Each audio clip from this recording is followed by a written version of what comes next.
Welcome, everybody. We are live. My name is Alesh, and I'm here with Carmen and Stuart. And today we're going to be talking about an interesting topic, and not only interesting, but pretty impactful for all of our lives.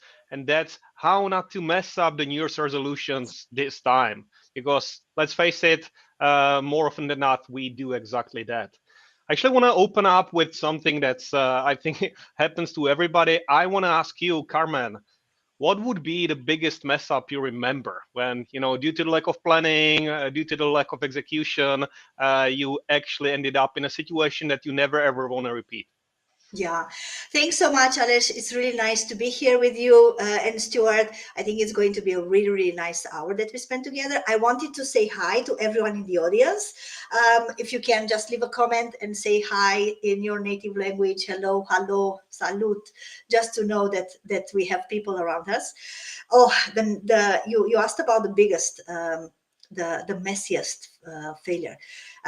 It's one that is quite funny, and it happened to me quite recently.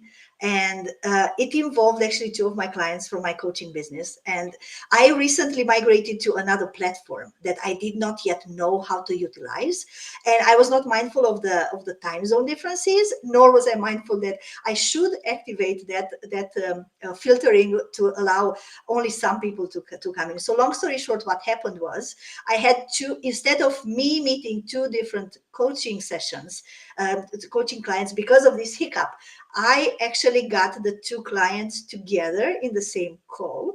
And now the funniest was they actually knew each other, but none knew about the other that they are working with me. So they thought I pranked them both, but it turned out to be a very funny event. But I did not do it on purpose. It was just because my technical skills were not up to scratch. So ever since, I am actually very careful of two things. So my learnings were really be mindful of the time zones, and whenever you're having conferences, just make sure there is a way of managing people in, so that you don't have the people that are not expected to be into the audience. So that was, yeah, luckily everything turned out to be funny in the end, but and memorable as well. But yeah, it was quite unusual at the moment. I think Yeah. it's hilarious and it would be an amazing business proposition if you managed to charge them for coaching each other, right? But I'm assuming that's not what happened. See, I didn't have this great idea at the time, but hey, this may be a new product or a new approach, as you say, Alice. Yeah. Gotcha. How So about you, Stuart?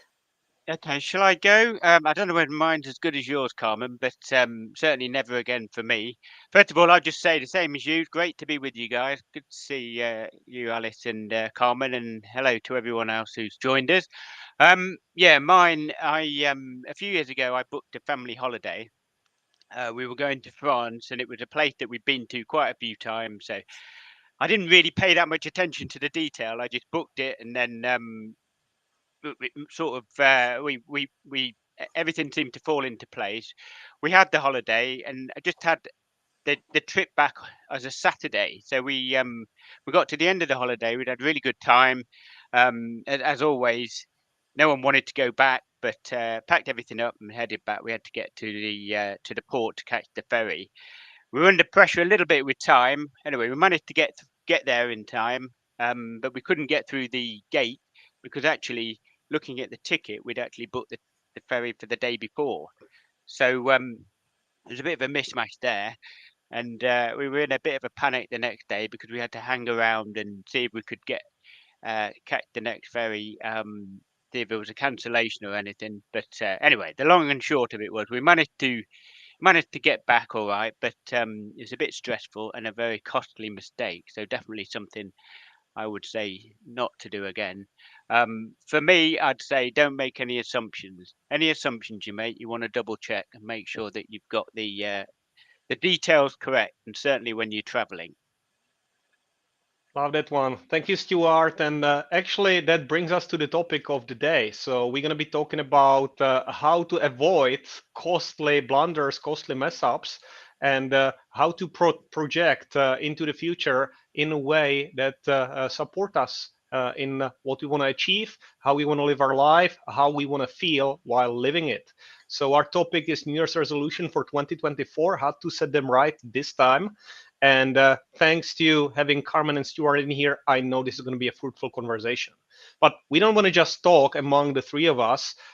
Please use the comments on the site, on whatever platform you're using, or use the chat for your questions and comments. We're going to be picking them up as we go. So just without further ado, Carmen, what is your way to avoiding this never again situation? How are you avoiding mess ups and blunders through, I guess, smart planning? What's your trick? Yeah, planning is indeed a good trick, but it's also allowing a little bit of room for flexibility as well. Yeah, I used to be very problem focused when I was younger, and that would get me into a lot of anxiety. You know, probably you saw, and I actually could see my reaction when Stuart was mentioning his adventure earlier. I would have panicked. Should I have been in Stuart's shoes, I would have panicked because I was so focused on the problem. And what I've done a few years ago, I actually managed through a lot of coaching and really a lot of experiences. I managed to focus on moving the shift, the attention from the problem to the solution. So I always allow some flexibility to be able to think about what I'm facing and look at what is the best solution in that situation. Because yes, you can plan, and I'm a big fan of planning, because otherwise I would not achieve as much as I am in my life right now. But still, you know, when reality hits, your plans are going to not 100% match the reality. Yeah, there is a famous saying, if you want to make God laugh, tell him your plans. Yeah, because they will not always happen 100% as you want them. So I think a little bit of flexibility needs to be factored in. I have actually a system in place where I am, you know, starting from the goals, from the resolutions, because sometimes, yeah, I also make them at New Year. Starting from the goals, I make then a system that is looking at putting milestones in place, in intermediary milestones, to make sure that I plan at least 1 week in advance. So that's my strategy nowadays. Nice.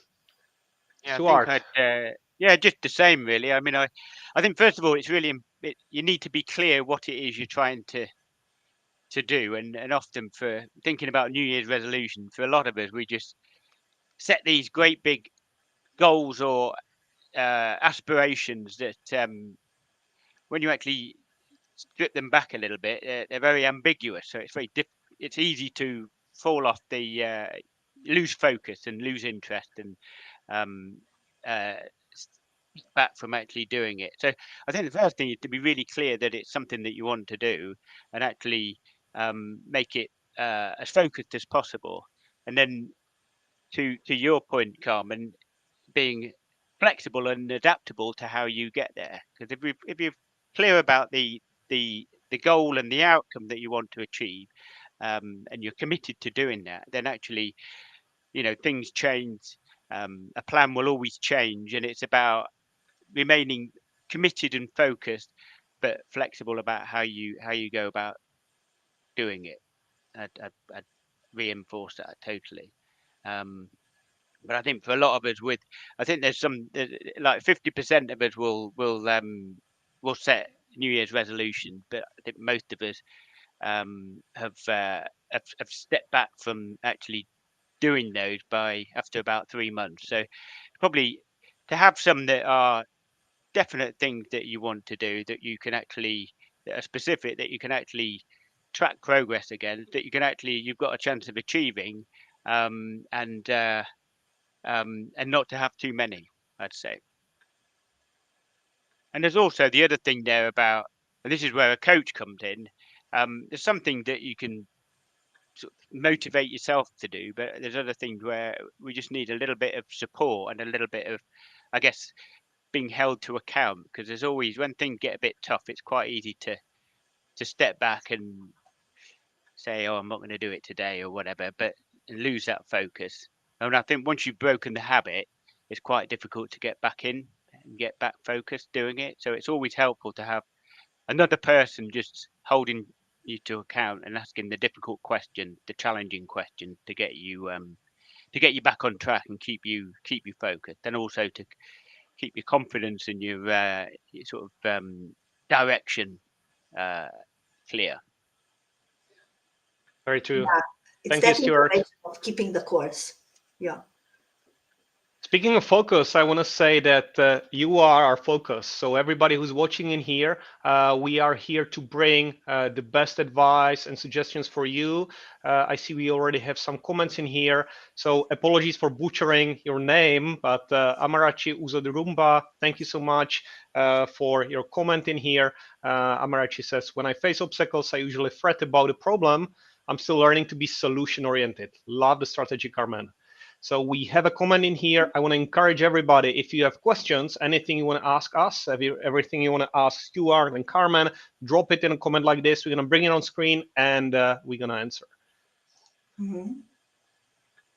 Alice, can I raise my hand? And just related to this, I wanted to share very quickly a powerful question that is allowing our audience to even better become solution oriented, because Totally. it is a huge mental shift. But what I noticed out of all the questions, and coaches are asking really great questions. That's what really great coaches do.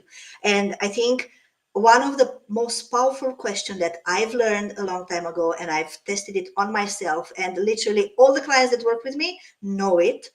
It's a very simple and very it's basically putting your mind into the solution, which is what is missing.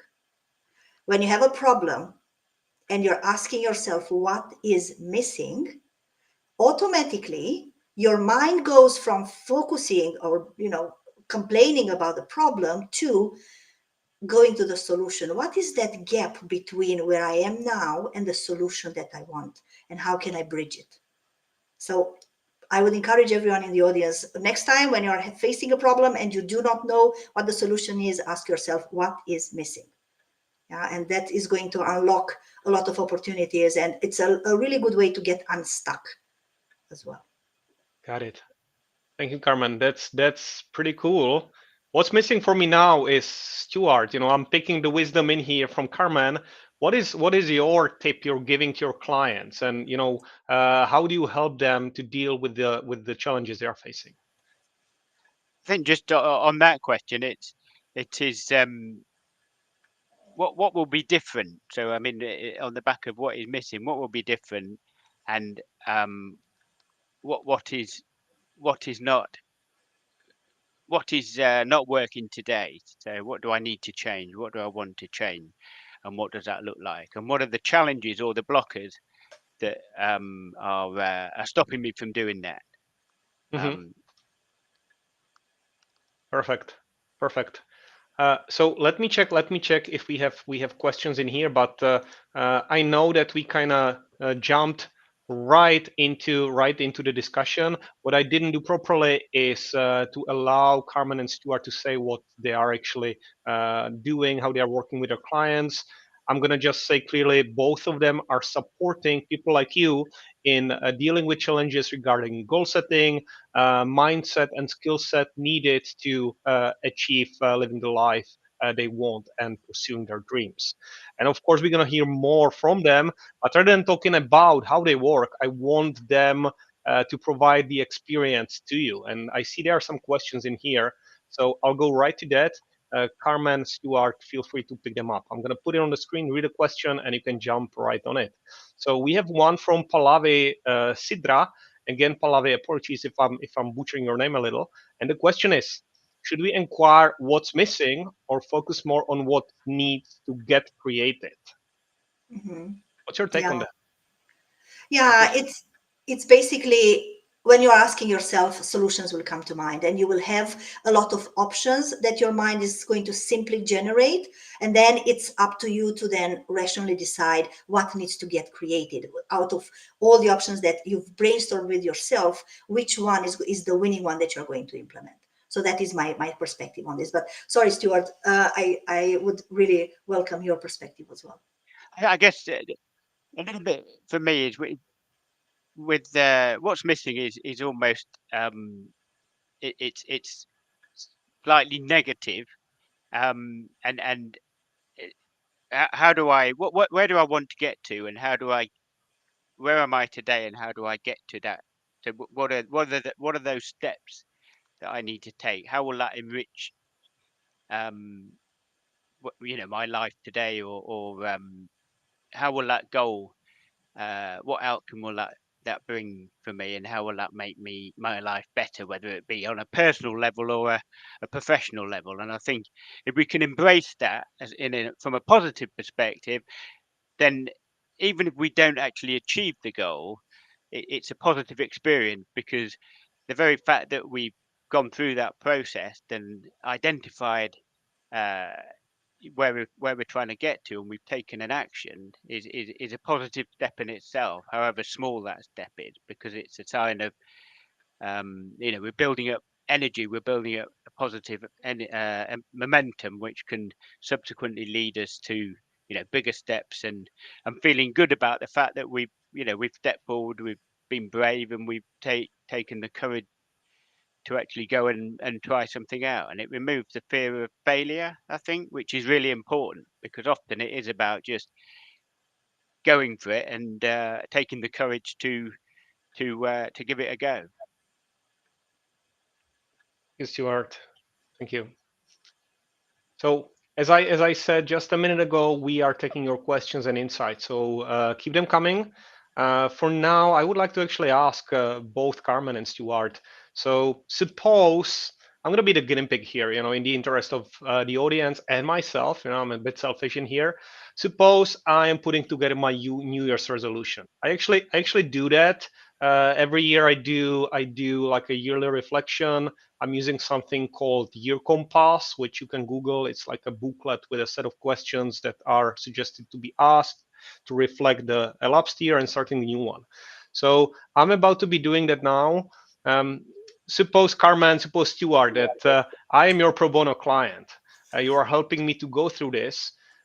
Any tips, any suggestions? What would be the typical struggle someone like me might be facing, and how are you helping clients to go through that?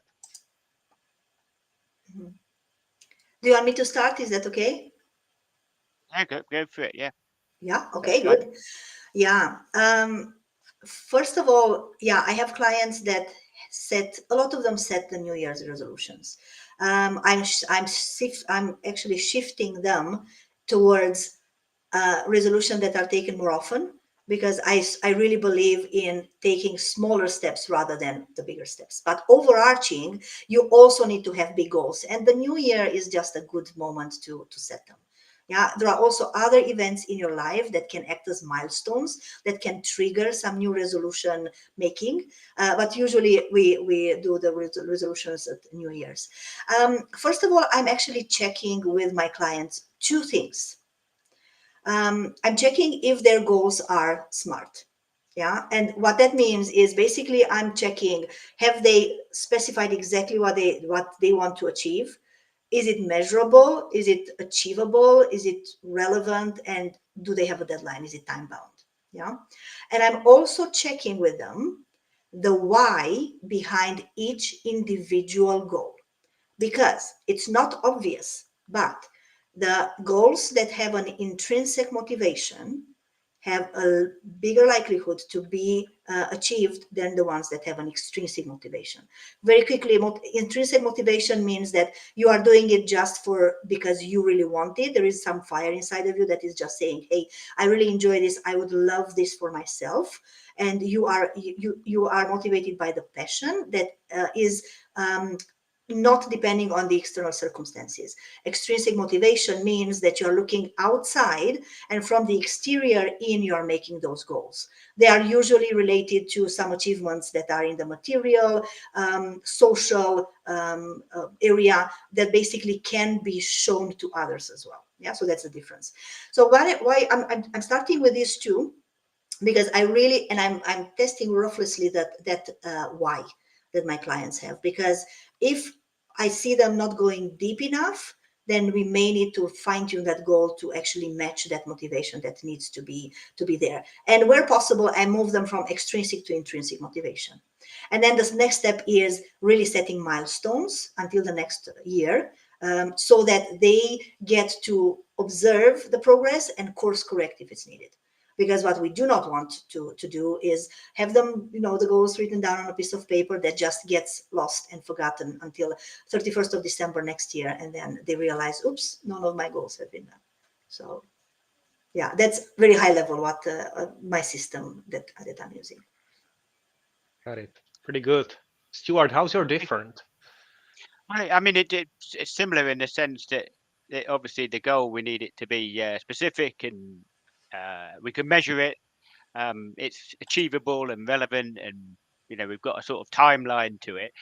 I guess the other thing I would ask is, in achieving that goal, what outcome do you get? Because sometimes what I find that uncovers is actually they think that the goal that they're working towards is going to give them something, and actually, when you really drill down into the outcome that they're trying to achieve, actually the goal is not they're looking at something.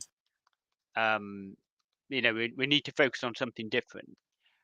So I find really getting clear really clear on that outcome is important, because and then we can work backwards from there. And then also, there's often an assumption made that if I do these things, these are the things that I need to do in order to achieve the goal. And it again, we can challenge that and just get really clear that by taking these steps, um, they're they are going to, they're the priorities. They're going to deliver what they're trying to achieve. And I think also, as Carmen said, it's about small steps, and it's about being able to track progress, and in doing that, those steps can sort of feed into bigger actions and build up confidence, and provide a sort of platform to keep moving forward. So I think all of that is really important. But the other thing I'd say is just giving people, or giving my clients, the opportunity to have that conversation and really talk through it and follow that process. It's also it, and with someone who is sort of not party to what they're doing. It's quite a good way for them just to test any decisions they've made and really get comfortable with what it is that they're trying to achieve, and out of that we can uncover any blockers or challenges, or mitigating steps that we need to deal with, which can often be things that we initially focus on, because once we've addressed those, then the actual actions to work towards the goals can be a bit easier to focus on. I think the whole process of working through that is really important, and it gives people a better chance of success. Got it. Oh, thank you, Stuart. And I like what you both brought into the discussion, that the goals, of course, are important, but it's important to go a little bit beyond. Like Stuart, you phrase it like, what is the outcome? And Carmen, you said, what is the why behind each of the goals? I love that, because I realize how common this is when talking to people. We Many people, and I'm gonna throw myself under the bus, including myself. I have goals, or I had goals in the past. It's like, I want to get that. For me, by the way, it was getting a law degree. I believe it or not, I tried to get a law degree for 20 years. No kidding. Yeah, that's how old I am. And I dropped off once, and I started again, etc., etc. And most of the time, it was, to Carmen's point, it would be extrinsically motivated. How cool I'm gonna be in front of the other people when I get that degree, rather than, do I really want it? And it took me years before I asked myself, okay, what is this goal? If I achieve it, what is it gonna give me? And only much later I said, like, hey, I don't even want to be a lawyer. Why am I doing this, right? And so many of us don't even go there. So that's my story. But I guess, Carmen, Stuart, maybe if you can give me an example or two, working with your clients, what would be this insight or aha moment when the life of your client shifts, and they realize that they need to change direction because they've been maybe chasing the wrong rabbit? Okay, well, I was working with a footballer who'd had to retire because of injury. He was a Premier League footballer, recent client of mine, and obviously the focus for him, pretty much since he was about 5 years old, had been football, and that was all he knew. And he had a lot of capability, but he just, because he was stepping out of that environment, he didn't see himself as being successful, or having any transferable skills, or being able to build a life for himself in a different environment. And it'd taken him a couple of years to basically just uh, thinking that he could do certain things, but never really committing to them. Anyway, we started to work together, and the first thing was really um, for him to be able to reflect on what he'd achieved as a footballer, but also some of the challenges that he'd worked through, the commitment that he and the sort of dedication that he put into that, some of the achievements that had come as a result of that, and then realizing that actually those were those were those were transferable to anything in life, and actually uh, he he he was in there were a lot of things that he could do and be really successful at. And actually, once he was started working on that mindset and started to feel a little bit more positive, he was able to make some good progress. And this sort of picks up on the point that we were touching on earlier about small steps. So we identified some small steps that he took away, and actually, based on the experience that he'd had previously and the dedication and commitment uh, to that as a footballer, he was able to actually um, achieve those quickly, and it just started to build up a bit of momentum. And then he started to you know identify on the back of that things that he could do, and there was work in the media that he could do, leveraging his sporting experience, but also bring in some other things that he was interested in. And actually, very quickly, he's moved forward massively, having been in quite a sort of sensitive place for a couple of years. But just working through that and getting a new perspective on his achievements, and putting them into the context of a different world other than a sporting environment, has been a really good process for him. And he's a lot clearer on his strengths and also what he's looking to get out of his life. And he's now entered the next phase, the next chapter, and that's giving him a lot of satisfaction, rather than looking back and at something that he's not going to be able to do again. So I think that has been a positive experience, and certainly um, the whole process for him has been invaluable. Thank you, Stuart. Thank you. Carmen, do you have a similar one, or you want to shift to a different topic? I just wanted to share how powerful really doing this exercise when you set the goals to ask yourself, why am I doing this, is because you probably heard of the method called 5 why. It's very used in process improvement. I'm actually going in coaching into 7 whys. So basically, we go with my clients through an exercise of, why do I want to do this? Yeah, and I want to do this because, and then we really peel the onion and we go 7 layers deep. And that's when majority of my clients have their aha moments, because they realize that the initial level of goal setting was very shallow. And the more they go into the depth, the more they test, is this really the right achievement for me? Is this the right pursuit? And also they do a little inventory of what makes them do them, what motivates them, what drives them to do it. And this is always a memorable exercise because it's a lot of reflection.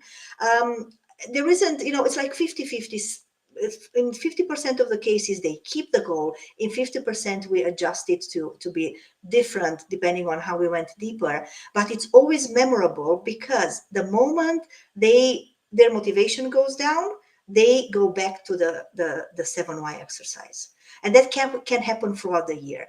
I've actually had someone, so it's someone in the banking industry, and he is doing a lot of very high level merging and acquisition in the banking industry, and he basically wanted to advance in his career, but then was not sure of the reason why. And when we went through this exercise, his reason was actually intrinsic motivation. We validated it together. And ever since this happened 4 months ago, ever since almost monthly, he's checking into his why. And whenever the environment is too complex or too stressful for him to make progress. So whenever he hits a wall, he goes back to the paper where he wrote his why 7 levels deep and reminds himself, and that's actually fuel to continue pursuing the respective goal. So yeah, that's very powerful. The wise is a tricky one, isn't it, Carmen? Because often actually being able to answer that question takes quite a bit of time. It's not an easy question to answer, and often it's we don't actually get asked it very often. And we need a bit of time to just really work through the why. I find that, and also personally as well, people have asked me why are you doing this or whatever, and when you step back and really think about it, it's not always clear. It's sort of something that you've raced to do or you've just made an assumption about, but it's really important, and also, as you say, to revisit it. It can be a good way to remind yourself through a tough time that actually this is why I'm doing it, and you don't lose sight of the driver, the rationale for doing it, and it gives you renewed focus. And also picking up on the point earlier about outcome and the route that we take, it's in that moment that we can be adaptable and flexible about the route, because we're very clear about the why, we're very clear on the goal and the outcome and the value that that's going to bring. And actually it's a bit tricky at the moment. There's some challenges that I'm facing, but you know what, I'm really committed to this. My commitment is not wavering, so yes, I'm going to have to take a slightly different route, but we're still going on that. And I think having that is a really really powerful tool to be able to put into play.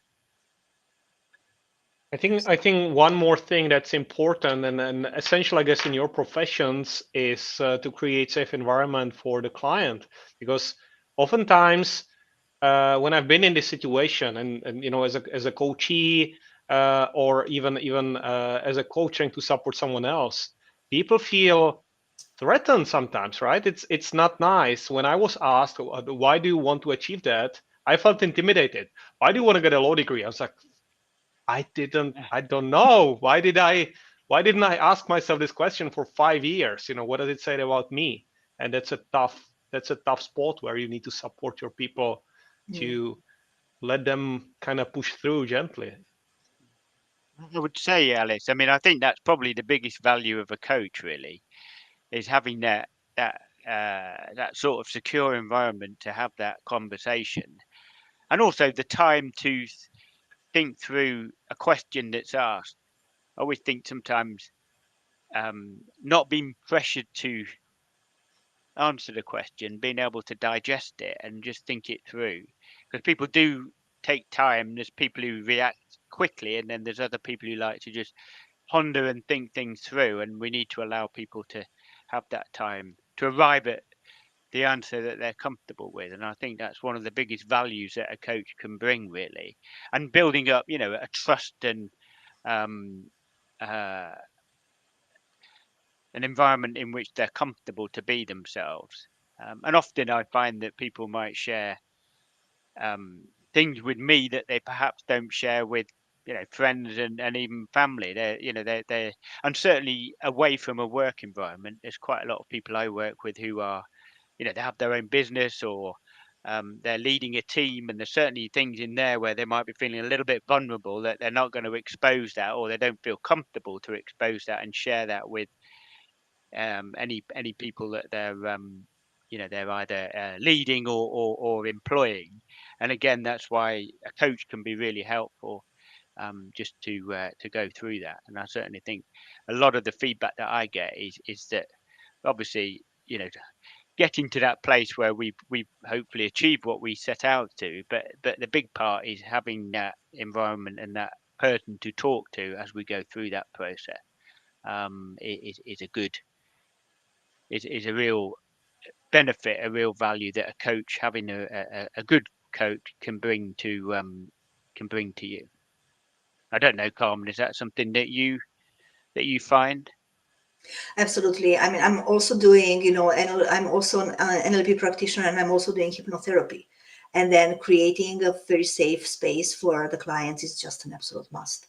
So that's the foundation we start from, because it is, I often joke and say I'm hearing too much from my clients because they feel very comfortable to share a lot. But in that sharing, it's not only the trust that is exchanged, but also a really good energy, if I may say so, for uncovering further the help that they need. Because with every little detail that they share, they actually allow me to tap more into their personalities, into their coping mechanisms, into the mental models that they have, and that actually helps me be a better coach. So I absolutely agree, Stuart, that environment of trust and that feeling of support, I think that is something that it's an absolute must to nurture from the beginning of a coaching relationship, and even before. I'm doing a lot of pro bono work as well, and I'm doing a lot of mentoring as well. And I think that is also something, a nice way for us to pay forward and create a safe environment for others to reach out for a helping hand and reach out for help. So I think another thing is when we're able to relate to some of the challenges or the similar experiences that they're facing. I mean, if I think from a personal perspective, there's a number of things that I've had epilepsy, and there's some challenges that have come with that, and just having gone through that challenge and if you like, come out with having worked through those and for it not to have pushed me off track. Sometimes that works well with a client, because there's things that they can see that, for dealing with adversity, for example, actually we don't need to shy away from that, and I can relate to someone who I can see has dealt with adversity and come out and been it's been a positive experience, and I think there's a level of credibility, and it helps to enrich in that relationship, which again is important. And I think at the beginning, being able to show some link is a good way to get that relationship going. absolutely, the more relatable we are, the better for the relationship, and then for the results that we can drive together. Absolutely. There's one thing I No, wanted to Carl. ask both of you. Sorry to cut you off, Stuart. I didn't. You wanted to finish the thought. No, I was just going to say to Karma, I was going to ask the question whether you work with groups of people or whether it's very specifically one-to-one for you. Yeah, for some very interesting reason, I don't resonate with groups. Not for now. I'm not into that space, because I really believe each individual is unique, and with group environments you can only go so far. So I used to cover a lot of coaching in groups for basic fundamental notions, but then to take people to the next level, I prefer the one-to-one setting, because I find it's much more focused, it's much more results driven, and it can be tailored to the needs of the individual. I tailor a lot to the needs of my clients, because I combine various methods of coaching, as I said, and therapy as well. So I always speak what is the best, not even for the person, it's for the problem that we are going to solve. I have repeat clients because we solve a problem and then they go away, they are happy, and then they come back with another one that is completely different. And then we may apply a completely different method and a different approach. So to answer your question, yeah, I'm more a one-to-one person, but I speak a lot. So what I'm really, really passionate about are actually events. I'm a public speaker and I speak a lot on specific topics. My favorite nowadays, because they are very, very very much in demand, are related to anxiety, to stress at work, and to career advancement. So those are the topics that I talk about a lot. Alex, over to you. I think you wanted to ask another question. No, it's all good. I'm just getting captivated by the topics, and I'm always drawn to kind of follow up down the rabbit holes. But I'm gonna stop myself in here because what we promised is talking a little bit about the goal setting, the New Year's resolution. And by the way, I do understand that not for all of us in the audience, the New Year's is January the 1st, right? I mean, we have diverse audience in here. But suppose if you are starting a new cycle, setting up goals, you want to make sure that you can follow up, achieve what you really, really want. Suppose you did work with the 5 whys, or in Carmen's case, 7 whys, which is 2 more, and you don't want to stumble so much. Stuart, you mentioned something that caught my attention, which is that most of the resolutions or goals, they will fall apart within 3 months. There is, of course, a lot of studies and data around that, and we know that people buy gym membership and then they never use them. I'm the same. I mean, I know what's going to happen, and I know what's predictable for me to happen. I do my year reflection. I do like to use the springboard of the new years to get energized and to kind of move forward.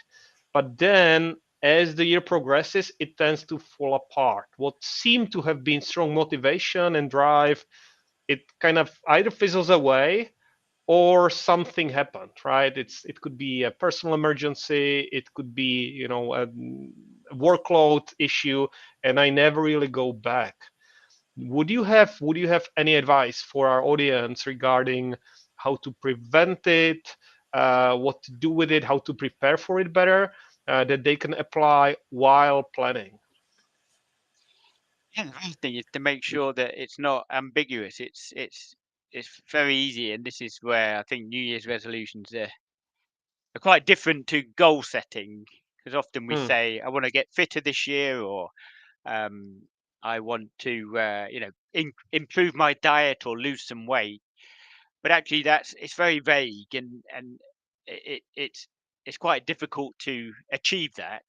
And more often than not, we look at that as if we're we're s- we're not making the progress that we should, and then we start to feel negative about it, and um and not see the expectations that we've got might be completely unrealistic. So I'd say that I think the key thing is to, first of all, not have too many, make them, coming back to the point earlier about specific and measurable, make them specific. So um i- if uh if if you are going to uh, get fitter, or try and make it so that it's around something like you're going to do some exercise 3 times a week, or you're going to run every other day, or something like that, so that you can say that you're actually doing that.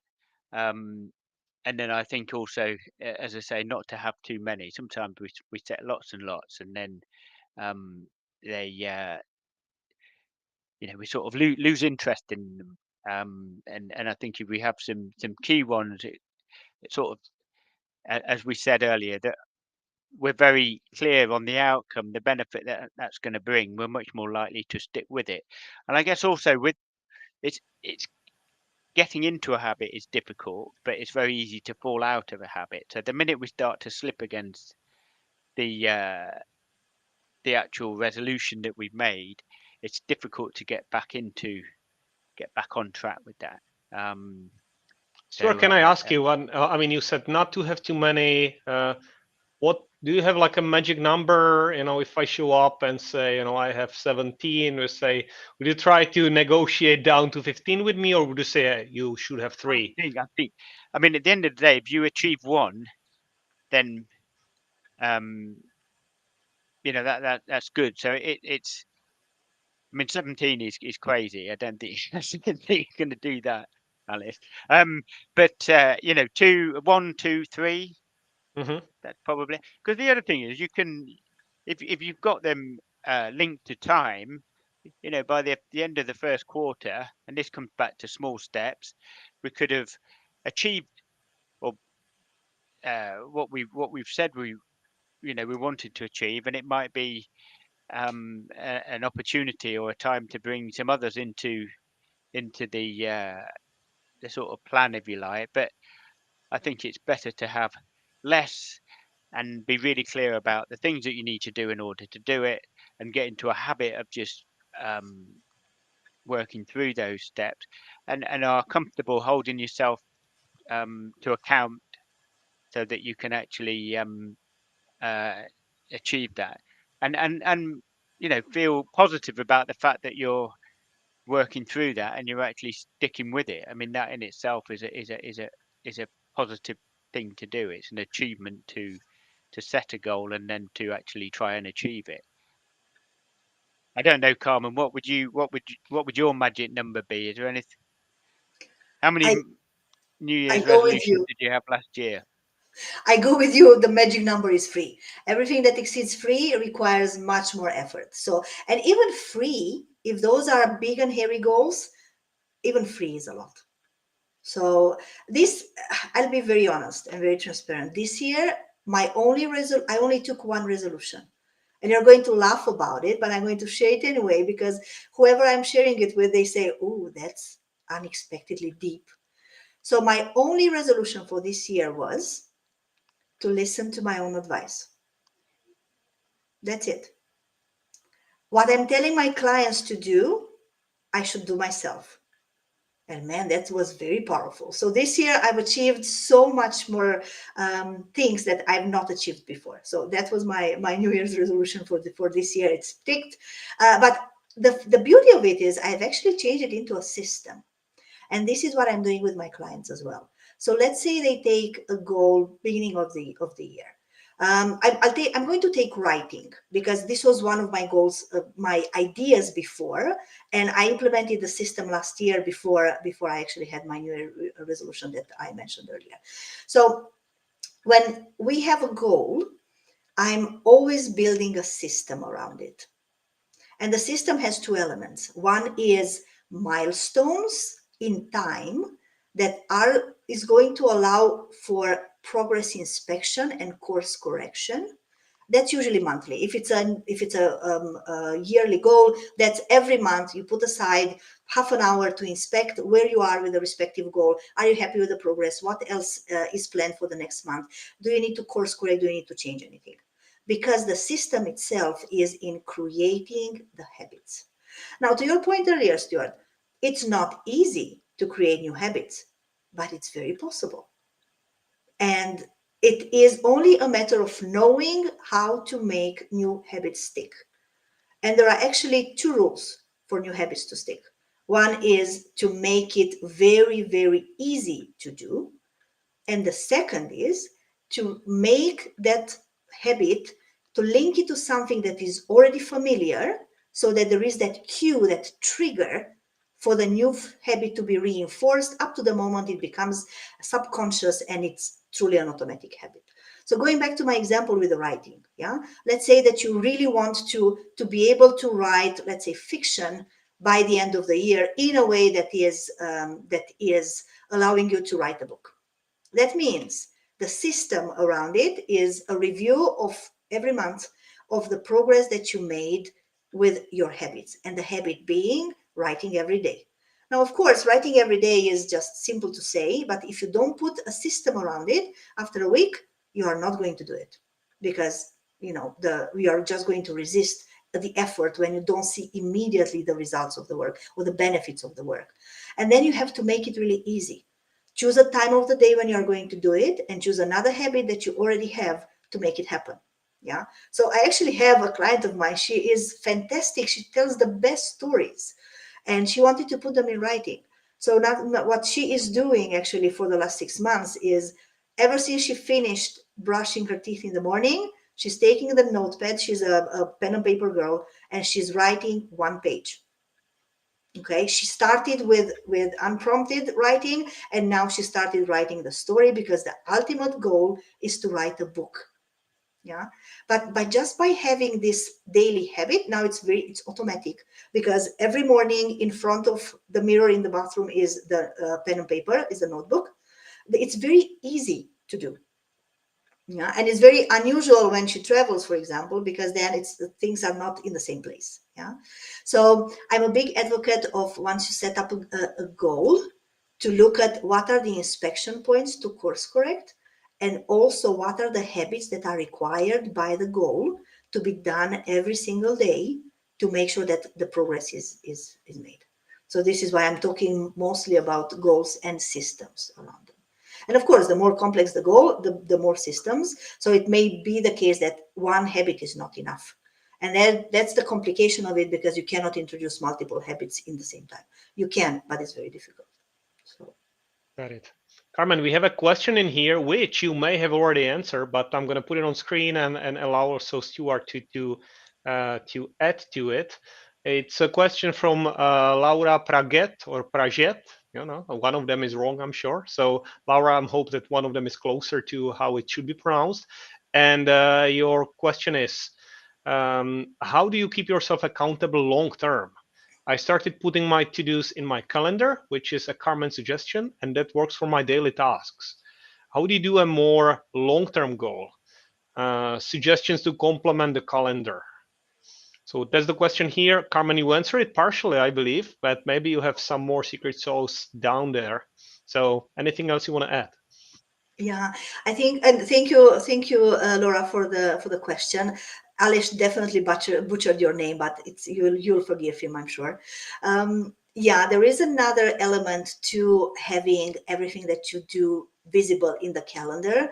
It's also having those recurring inspection points when you look at where I am and where do I want to be. And that's especially important when the goal that you have is very, very, there is a big gap in between the goal and where you are right now, especially if you are talking about skills. Yeah. So in other words, if you set aside every month, I do this on Sunday morning with a cup of coffee and my notebook. Yeah, I just set some time aside for reflection of how the last month went, what are the learnings, what's the progress, and also what's the way forward. And I always adjust something. And that's also a moment when you can get creative, and there will be other ideas that you're thinking of implementing.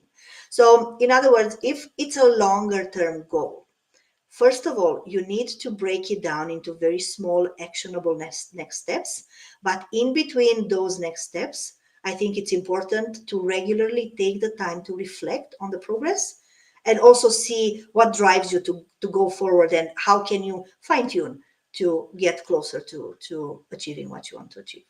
So I hope I answered the question, but I'm also curious, Stuart, from your perspective, if you see it differently or you have other experience that works in practice. No, I think I was just going to say that the whole self-reflection is an example of um, a really positive outcome from just going through the process of trying to, setting yourself up to try and achieve a goal, because it's such a valuable approach to take for everything that you do. And it's actually something that we can do, for 5 minutes or so at the end of the day, just to think about, what's gone well, what do I take forward with me, what would I do differently. I guess the other thing I'd add in there, and I know you've sort of touched on that with the sort of the touch point, is what does good look like, so that we're always clear about, you can measure the progress, and it doesn't have to be too heavy, but being clear that either it's all good, in which case just keep doing more of the same? Are there some quick things that we could do differently, or actually, we need to really think about this and take a completely different approach? And I think if you can get that clear, and then apply the reflection method, I think the combination of those will give you a much better chance of being successful in realizing that. Yeah, I really like that idea of what does good look like, because many times, yeah, it's something that is built throughout the progress. So that's a really good question, really powerful one for reflection and introspection. Absolutely. Got it. Yeah. Thank you, Stuart, for this one. And I guess, I feel a bit guilty already because I'm realizing, oh my God, do I even know? When did I ask this question to myself? But that's definitely one of my takeaways from this session. I'm checking for more questions. I think we have time for one more question. So if you want to ask Stuart or Carmen anything, just bring it on.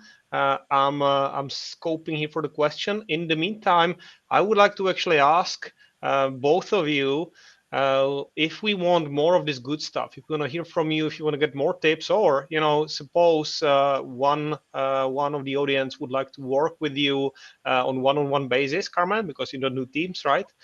With Stuart, I don't know how it's going to be, but where can we find more about what you do? Where can we get more of your content? I'll answer that first, Ali. Well, obviously you can look at my profile on LinkedIn. I post daily. There's an explanation there of the work that I'm doing and the sort of scenarios that I'm covering with my clients. So hopefully that will give you some insight. You can reach out to me, drop me a DM asking me any questions, and I'll get straight back to you. Or you can take a look at my website, and the address is on the bottom of the page to have a look. And again, come back with any questions that you might have, and I'll be delighted to answer those and engage and see whether I can add any value for what you're trying to achieve. Got it. For those of you who are just listening to the recording, Stuart's website is stellarcoach.co.uk, because that's what he is. I'm also going to put his email on the screen in case you want to email him. It's stuart@stellarcoach.co.uk. How about you, Carmen? Yeah, so my site is actiontaker.me. I have a section with free resources, and I've started a newsletter as well. So if you go to actiontaker.me/newsletter, that's where you can subscribe and get every week either life lessons from me or just tips and tricks on productivity, on mental models, on clarity, and really how to become at ease. Really how to get rid of everything that is no longer serving you and really move forward to the most at ease version of yourself. So that's what I'm doing. So it's actiontaker.me/newsletter if you want to stay in touch. Perfect. Thank you so much, Carmen. And I'm actually going to ask both of you, because we are almost on the top of the hour. I'm going to ask you for parting thoughts. So if there was one thing, one takeaway, except of course, Carmen, signing up for your newsletter, or Stuart reaching out, anything that you would recommend people to definitely take away from this session, what would be your parting thought? Stuart, maybe you start. I'd say go for it. Don't be afraid of failure. Think through the things that we've talked about. So obviously, give yourself a chance of success and be really clear what it is that you're trying to achieve. But don't be fearful of not getting to that place. And all the things that we've talked about, so the process and the systems that Carmen alluded to, obviously the self-reflection aspect, and just the very fact that you've committed and you've taken some steps, it's a really good sort of foundation for everything else in life. And as I said earlier, whether you get to the end goal or not is almost, obviously that would be great, but it's not the end of the world if you don't. It's the very fact that you've gone through that process, and it provides you leverage to go on to the next thing. And I just think getting into that that whole process of taking action and stepping forward is a brave move, and it's a good place to get to, and it's sort of it's a very positive mindset to embrace, which will give you lots of opportunity and prepare you for other things that come up. So that would be my message to everybody on the call or in the session. Thank you, I don't Stuart. know, Carmen, what would you say? Yeah, I'm going in a similar direction, Stuart. But I wanted to remind everyone in the audience and to us as well that we never regret the things that we've done. We regret mostly the things that we do not do. In other words, just go for it. It's not going to be perfect, but then at least you will know that you've given your best and you tried it. And there is no failure. It's only learning and moving forward. Yeah. So it's only a matter of how do you manage your mind and how do you propel your actions to allow them to take you forward. Always remembering that it's really up to you. You always have a choice, and you really it's really up to you to empower yourself to make the best choices that are in alignment with your true goals and aspirations and dreams. Thank you, Yeah. Carmen. Thank you, Stuart. And thank you all who have been watching us live, and also to the generation that are coming later to watch the recordings. And I believe these are going to be dozens and hundreds. So thanks again. My name is Aleš. If you want more of me, you can find me on LinkedIn as well, of course. And if you want Stuart's or Carmen's contacts or information, you've heard them, you can find them on LinkedIn as well. Hopefully going to reach out. I'm going to wish you a brilliant end of this week, end of this year, and a lot of strength to your yearly planning. Thank you so much.